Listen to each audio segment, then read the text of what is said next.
L'Afrique du Sud risque d'alourdir le poids de sa dette en voulant sauver ses entreprises publiques.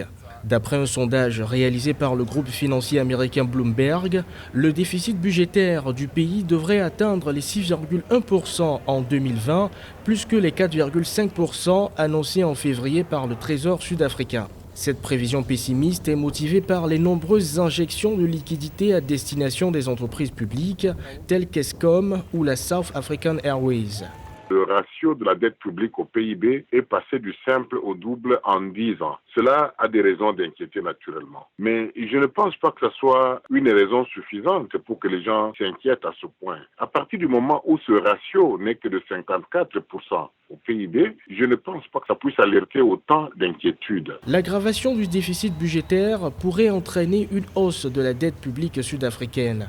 La dette publique du pays pourrait grimper à 95% du produit intérieur brut d'ici 2024 et constituer un frein aux objectifs de croissance. Il est question de voir par contre quel pourra être l'impact financier de ces entreprises publiques une fois redressées en termes de rentabilité, en termes de contribution au développement de l'économie sud-africaine. Je ne pense pas que face à la récession que nous subissons aujourd'hui, que le pays subit aujourd'hui, il faudrait encourager des politiques encore plus restrictives. La croissance du produit intérieur brut réel de l'Afrique du Sud devrait atteindre 1,7% en 2018-2019 et 2% en 2019-2020.